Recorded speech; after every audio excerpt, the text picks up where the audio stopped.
నీలాంబరి గారు చెప్పినట్టు శిశిర ఈ ఊర్లోనే ఉంది. కానీ ఇంతవరకు ఇక్కడ ఉండే చాలా హోటల్స్కి కాల్ చేశాను, చాలా గెస్ట్ హౌస్ల్లో ఎంక్వైరీ కూడా చేశాను. ఆ పేరు గల వాళ్ళు ఎవరూ లేరని ఇన్ఫర్మేషన్ వచ్చింది. ఇంతకీ ఇక్కడ ఉన్నట్టా లేనట్టా? ఇంకా ఇక్కడ ఉండడానికి ఏమైనా సదుపాయాలు ఉన్నాయా? ఏమీ అర్థం కావడం లేదు.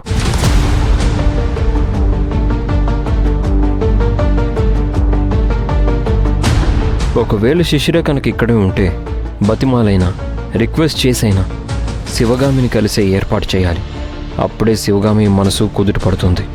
కొంచెమైనా శివగామి మనసుకి స్వాంతన దొరుకుతుంది.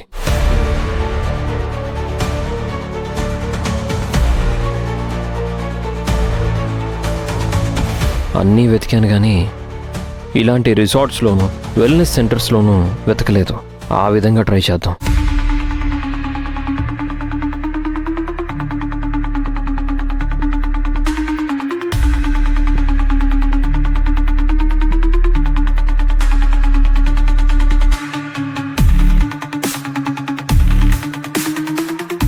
శిశిర అనే కస్టమర్ ఎవరైనా ఉన్నారా? ఉంటే ఒకసారి కలవచ్చా? కలవచ్చు సార్. Okay, thank you.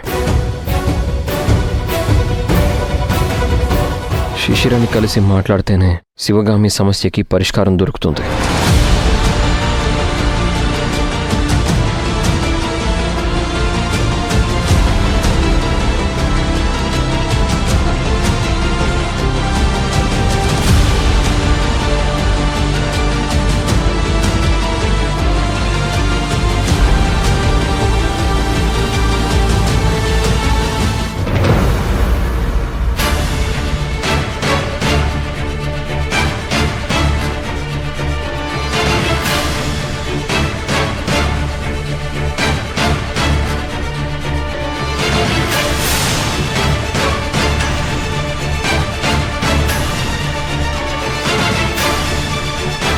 శిశిర,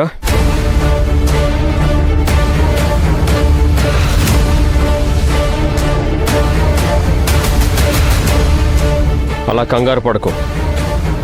నీతో మాట్లాడదామని వచ్చాను. అసలు నా ఆచూకీ ఎలా దొరికింది? మేముంటున్న రిసార్ట్ అడ్రస్ ఎవరు చెప్పారు? అదంతా ఒక పెద్ద టాస్క్. అదంతా అనవసరం. అసలు విషయం ఏంటంటే శివగామి నిన్ను చూడాలని, నిన్ను కలవాలని, నీ సంసారం ఎలా ఉందో తెలుసుకోవాలని ప్రయత్నిస్తూనే ఉంది. కానీ నువ్వు తనని కలవడం లేదు. కనీసం ఫోన్ కూడా అటెండ్ చేయడం లేదు. తను చాలా సఫర్ అవుతుంది. ఇదేదో చాలా విచిత్రంగా ఉంది. తను సఫర్ అవ్వడానికి నేనా కారణం? అసలు నన్ను తను కలవాలని ఎందుకు అనుకోవాలి? తనకి నా సంసారం మీద ఇంట్రెస్ట్ ఎందుకో? నేను అదే చెప్పాను శిశిర. నీ సంసారం గురించి తనకి కన్సర్న్ ఎందుకు? శిశిర బతుకు శిశిరది. శిశిరని వదిలేయమని చెప్పాను. తను పిచ్చిది. నువ్వు తనని ఇగ్నోర్ చేస్తున్నావని తెలిసినా నీ వెంట పడుతుంది. నువ్వు తనని ద్వేషిస్తావని తెలిసినా నిన్ను ప్రేమిస్తుంది. నువ్వు దూరం అవుతున్న కొద్దీ నిన్ను మిస్ అవ్వడం ఎక్కువైంది. అది ఎవరి ప్రాబ్లం? తన ప్రాబ్లం కదా, నాకేంటి సంబంధం? ఎస్, అదే నేను చెప్పేది. నీ గురించి ఎక్కువ ఆలోచించి లేని ప్రయాసలు తెచ్చుకోకు అని చెప్పాను. కానీ వింటే కదా నరకం చూపిస్తుంది. మీ ఇద్దరి మధ్య ఉన్న బాండింగ్ ఏంటో నాకు తెలీదు. ఎందుకు నీ మీద అంత అభిమానమో కూడా నాకు తెలీదు. ఇప్పుడు తమరు ఇక్కడికి వచ్చిన ఉద్దేశం ఏంటి? తను మామూలుగా అవ్వాలంటే నిన్ను ఒకసారి కలవాలి. తను చాలా డిప్రెషన్లో ఉంది, లోలో ఉంది. తన డిప్రెషన్కి మెడిసిన్ నువ్వు మాత్రమే. తన ఆందోళన నువ్వు మాత్రమే దూరం చేయగలుగుతావు.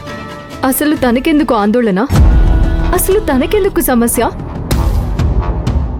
తను నా గురించి చింతించాల్సిన అవసరం ఏముంది అని అడుగుతున్నాను. తను నిన్ను కలిసి నీ జీవితాన్ని చక్కదిద్దాలి అనుకుంటుంది. ఇప్పుడు నా జీవితానికి ఏమైంది? సుఖ సంతోషాలతో హ్యాపీగా, ఉత్సాహంగా, ఉల్లాసంగా ఉన్నాను కదా. అసలు నేను ఇక్కడికి ఎందుకు వచ్చానో తెలుసా? చెప్పు. హనీమూన్ కోసం.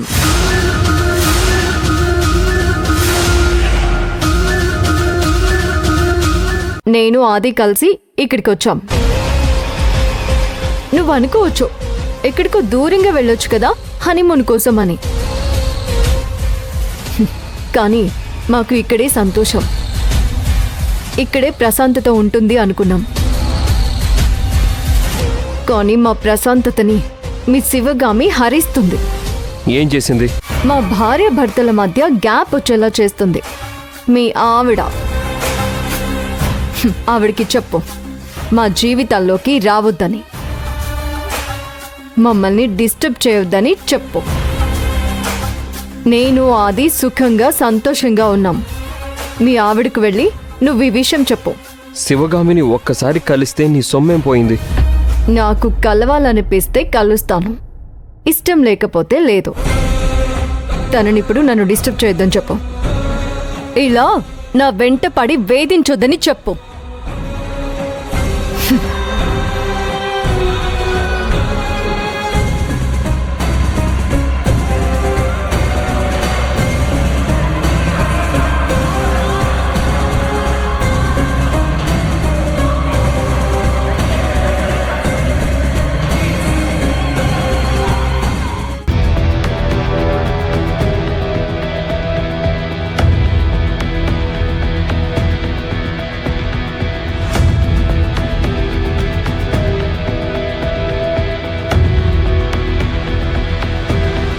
అర్జున్, మొన్నటి నుంచి చెప్తున్నావు శిశిర వచ్చుంటుందేమో వెతికి చెప్తాను అని. కనీసం వెతకను కూడా వెతకడం లేదు.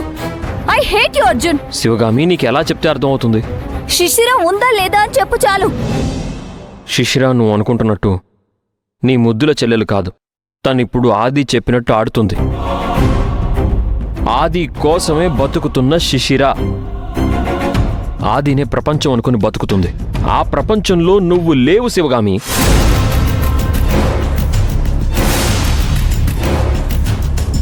ఎందుకుండను? ఎందుకంటే నువ్వు తనకు అవసరం లేదు కాబట్టి. నీ గురించి ఆలోచన కూడా తనకి లేదు.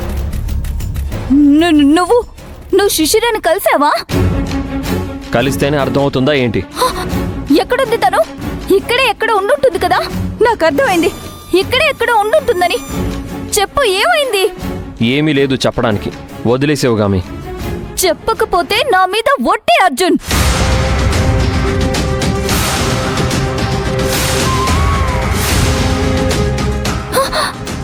మతిపోయిందా నీకు శివగామి? ఎందుకు ఇలా ప్రవర్తిస్తున్నావు? మరి చెప్పు, కలిసావా లేదా?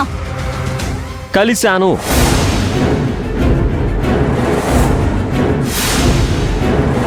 ఇక్కడే ఒక రిసార్ట్లో ఉంది.